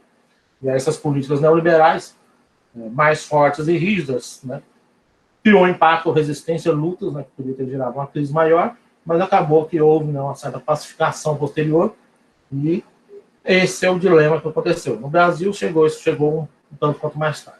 Então, são esses processos que mostram que o neoliberalismo, diante da crise de 2008, mostrou a sua fragilidade, a sua dificuldade de controlar, de fazer o Estado capitalista assumir seu papel de manutenção das relações de produção capitalista, manutenção da estabilidade econômica e política. Então, nesse sentido, o Estado neoliberal fragiliza o capitalismo por um lado. E isso abre brechas para possíveis, né, novas crises, tanto localizadas no capitalismo como crises do capitalismo. E hoje, né, com a questão da pandemia, que agrava ainda mais a situação, essa tendência se torna ainda mais forte. Obrigado, Nildo. Então é com você, Thiago. Fechando aí a terceira rodada. Ok. Bom, eu acho que a professora Carla e o professor Nildo colocaram duas perspectivas muito completas. Eu vou tentar elaborar, então, uma visão um pouco, assim, tentar fazer uma coisa um pouco mais polêmica, talvez. Quero compartilhar com vocês o seguinte: quando aconteceu a crise de 2008, era um período que eu estava fazendo a minha formação, as minhas leituras do Marx, estudando Capital, já tinha feito uma primeira etapa dessa leitura, da obra do Capital. E eu me lembro que ali por volta de 2010, 2011, quando estava todo mundo falando da crise de 2008, estava ainda no processo de entender a magnitude dessa crise, já se fazia sempre a comparação com a grande crise de 1929, essa seria a segunda maior crise do capitalismo na história desse sistema econômico, social. E aí, nessa ocasião, eu fiz mais uma releitura do Capital, fiz uma consulta, uma leitura que foi puxada justamente em tentar entender melhor a teoria da crise que o Marx apresenta no Capital. E a conclusão que eu fiz dessa leitura, pegando essa primeira parte da pergunta número 3, né, o que caracteriza a crise? Eu gostei dessa distinção que o professor Nildo fez, crise no capitalismo e crise do capitalismo. Vou tentar pegar por aí. O professor Nildo explicou muito bem que tem diversas formas de manifestação da crise, que pode aparecer assim, na forma do desemprego, na forma de destruição do meio ambiente, na forma de um conflito armado direto, e destruição tanto de vidas quanto de forças produtivas. Todas essas coisas são formas de aparição desse negócio que se chama crise. E o Marx elabora isso com muita propriedade, a partir dos relatos históricos também, de momentos em que essa situação aconteceu na história concreta, do capitalismo concreto, em países de verdade. Mas é importante lembrar que lá na obra do Capital, há uma, assim, de novo na divisão, né, volume 1, 2 e 3, e uma sequência do abstrato para o concreto. Então eu fiz essa leitura achando que o Marx ia explicar por que a crise capitalista explode, achando que ele ia dar uma explicação lá no final da obra do Capital. E conforme eu ia avançando na obra, eu ia percebendo que o motivo exato da explosão, por que a explosão de fato acontece, ela fica sempre em aberto, porque para o final da obra ele vai esboçando essas formas de manifestação da crise. O professor Nildo falou da taxa de lucro decrescente, a professora Carla também citou diversos fenômenos que expressam que existe uma crise, né? Se a gente for buscar a origem da palavra crise, ela significa que algo está fora da normalidade e é uma coisa, assim, muito evidente, muito chocante, que chama a nossa atenção, e a gente diz, o sistema está em crise. E aí, eu fui perceber que, na verdade, a teoria da crise do Marx, no sentido abstrato, é apresentada lá no início da obra. De fato, o que engendra a possibilidade da crise é a contradição dialética que está dentro da mercadoria. Esse conceito, como eu estava colocando na minha leitura, é o conceito principal que é exposto pelo Marx no Capital, né, e na crítica da economia política que ele faz, é o conceito da mercadoria. A contradição dentro da mercadoria, que é a separação entre o valor de uso e o valor, gera uma tensão que, naquele ímpeto da valorização, que é o movimento DMD, como o professor Nildo lembrou bem, esse ímpeto da valorização, ele gera uma tensão dentro da mercadoria, porque a mercadoria precisa fazer com que a sua dimensão de valor de uso acompanhe a sua dimensão de valor. O problema todo é que, enquanto a dimensão do valor, da riqueza abstrata, não possui nenhum limite de ordem, vamos colocar assim, de ordem fisiológica, técnica, natural, no sentido de as leis da natureza não comportam nenhum limite para a velocidade de expansão do valor. Em relação ao mundo do valor de uso, as leis da natureza colocam limites que são muito bem definidos. E todo o problema é que a dinâmica dessa diferença faz com que o valor tenha uma facilidade de crescimento muito maior do que a dimensão do valor de uso. E o Marx elabora que quando essa disparidade fica muito grande, há o potencial da crise explodir. Quando que ela vai explodir exatamente? O que vai dar ignição nessa explosão? Várias possibilidades são possíveis. Então, ele não elabora muito isso. Para cada caso concreto na história, vai ter uma especificação sobre por que há um ajuste. Então, a crise também tem que ser entendida nesse sentido, como os professores colocaram anteriormente. Ela não é só uma anormalidade, ela é também um ajuste permanente e constante dessa tendência desequilibradora dentro da mercadoria, para que a dimensão do valor esteja sempre alinhada com a dimensão do valor de uso. Quando esse ajuste acontece de modo abrupto, sem planejamento, sem uma política econômica específica, é uma bagunça tremenda. É guerra, é destruição da natureza e assim por diante. E é aqui que eu quero colocar o elemento polêmico. Na minha interpretação, no âmbito puramente teórico e abstrato, é possível conceber um sistema econômico capitalista onde uma política econômica mantém o alinhamento entre o crescimento da dimensão do valor e o crescimento da dimensão do valor de uso. De modo que a crise, ela fica, vamos colocar assim, para ser bem polêmico, ela fica domesticada. A crise fica, de certa maneira, controlada. A crise fica, de certo modo, planejada. E é também nessa linha que eu tenho interpretado, acho que tem concordância com o que a professora Carla colocou, ela usou a expressão barbárie permanente. Eu concordo com isso, e eu acho que é isso que acontece com o capitalismo que nós temos nessa altura do século XXI.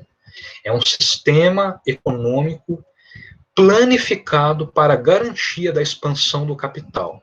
Planificado no sentido de ser uma planificação da barbárie. Existe um projetamento, uma elaboração regulatória, há uma regulação dessa barbárie. Então, enquanto lá na crise de 29, o resultado ao longo do século XX foi a emergência do Estado do bem-estar social no âmbito, né, dos países capitalistas, inclusive, né, em boa parte motivado pela Revolução Russa, pela formação do bloco soviético. Em 2008, apesar da gente ter, né, uma experiência que eu entendo que é a continuidade desse processo lá na Ásia, né, com a China e demais países que buscam a construção de uma economia não capitalista, eu acho que a crise de 2008, como alguns economistas acharam que poderia acontecer, que seria o resgate do estado de bem-estar social, de uma coisa que promoveria, né, um planejamento pelo menos focalizado em termos de bem-estar social, né? De nenhuma forma houve um capitalismo de bem-estar social quando a gente considera a totalidade da economia mundial. Isso é evidente. Porém, esse elemento do fim do liberalismo, né? Como tinha acontecido lá em 29, a crise de 29 decretou o fim da era do liberalismo do laissez-faire. E a gente veio para uma nova época. Depois, né, com a ascensão do neoliberalismo, a expectativa era que a crise de 2008 colocasse um fim nesse tal de neoliberalismo. Mas não é isso que acontece. O neoliberalismo é uma etapa permanente de barbárie organizada. Então, a intervenção, vamos colocar assim, na intervenção estatal, que é permanente também, não existe um momento em que não há intervenção estatal e outro que é um momento liberal, mas a intervenção que acontece para fazer esse ajuste da crise de 2008 é uma regulação dessa barbárie de modo a viabilizar a continuidade do sistema econômico capitalista. Então, apesar de ser polêmico nesse ponto, eu acho que todo mundo concorda que a crise do capitalismo não leva ao colapso do capitalismo. A crise do capitalismo é inerente ao sistema, o sistema ele vive com essa crise, é parte da vida dele, e não é essa crise que vai colocar um fim na vida dele. Pode colocar um fim na vida dele, como o professor Nildo colocou, é a organização, é uma dimensão de organização da classe trabalhadora, que sem esse elemento ativo de organização e de opção para colocar um fim nesse sistema, o sistema ele não chega ao fim. Mesmo que ele destrua o meio ambiente, mesmo que ele gere desemprego, ele gere essa barbárie do ponto de vista da humanidade, né, nem precisa entrar muito, né, numa perspectiva de recorte classista, basta ser humanista, assim, basta ser humanista, nem precisa ser muito radical, para ver que esse sistema ele é totalmente incompatível com as projeções da Revolução Humanista, que inaugurou esse sistema, né, com a Revolução Burguesa. Desse modo, a gente enxerga os limites, a crise do capitalismo mostra que existem limites, contudo, o próprio sistema cuida para superar esses limites sempre e sempre e sempre. E isso gera esse estado de barbárie permanente, um estado de barbárie controlado, planificado. E desse modo, nós estamos realmente presos nessa matrix e a única maneira de sair dela é por meio de um processo de organização, conscientização, formação política e é bem por aí. Não sei, acho que era isso que eu podia colocar, é uma questão muito interessante mesmo, mas eu gostaria de ouvir todo mundo também. Ok, eu te agradeço, Thiago. Na verdade, a gente está encerrando aqui, né, já a terceira rodada. Estamos completando praticamente 2 horas aqui de encontro, que é o limite, né, das nossas condições físicas e psíquicas nesse encontro online, né, do ensino remoto. Eu quero agradecer muito, né, a Carla por ter aceito participar, o Thiago, o Nildo. Vocês deram uma verdadeira aula para a gente. Eu achei que, enfim, com certeza os alunos devem ter aproveitado muito esse momento. E as 3 questões, na verdade, elas foram dando um sentido, né, numa narrativa de explicação, principalmente dessa teoria do valor em Marx, que é, enfim, um dos pontos mais complicados da obra do autor. Então, vocês contribuíram demais. Eu quero agradecer imensamente a vocês e também agradecer a presença aí dos alunos que estão aqui até agora, dos convidados que receberam o nosso convite para estar aqui nessa tarde quente, né, debatendo a obra do Marx e, para além do Marx, as interpretações. Eu não sei se vocês querem dar uma palavrinha final, mas está aberto para vocês falarem um tchauzinho aí antes da gente encerrar.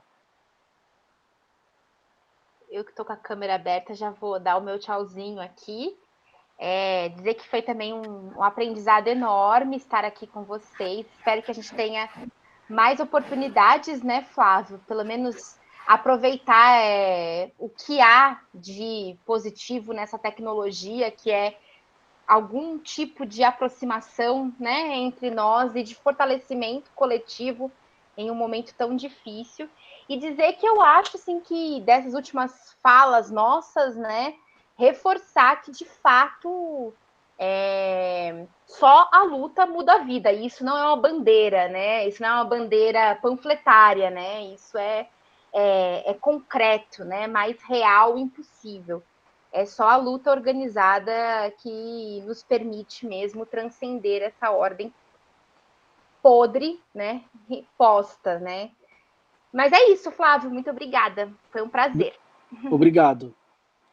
Nildo, Thiago.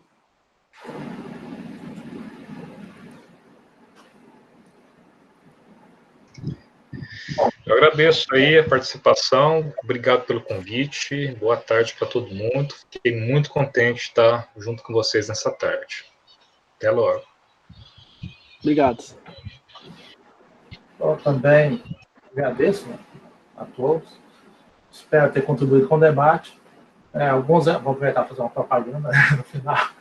Alguns elementos que eu coloquei aqui sobre apropriação imagineira, etc. e tal, né? Se alguém quiser aprofundar, tem o meu livrinho A Mercantilização das Relações Sociais, que eu desenvolvo alguns elementos para ficar mais claro que o tempo era um tanto quanto curto, não dá para desenvolver. Mas é isso. Agradeço e espero ter contribuído. Obrigado. De nada, Nildo. Onde que a gente compra seu livro? Dá para comprar pela internet, não dá? Sim, tem nas livrarias, livrarias, né? Tá bom. Então, muito obrigado, viu? Obrigado a vocês. Foi muito legal. Se tem uma coisa que o Marx nos ensinou é que o capitalismo é desumanizador e que ele não vai se superar sozinho, né, gente? Então, enfim, fica aí, né? Reforça a mensagem da Carla e que também o Thiago e o Nildo trouxeram de que, enfim, nós temos que se mobilizar para transformar esse sistema altamente desumanizador que ele está acabando com a gente e com a natureza, né? Então, olha, gente, valeu demais. Muito obrigado por tudo, pela presença de todos vocês. Foi muito gratificante passar essa tarde com vocês. Tudo de bom e até a próxima.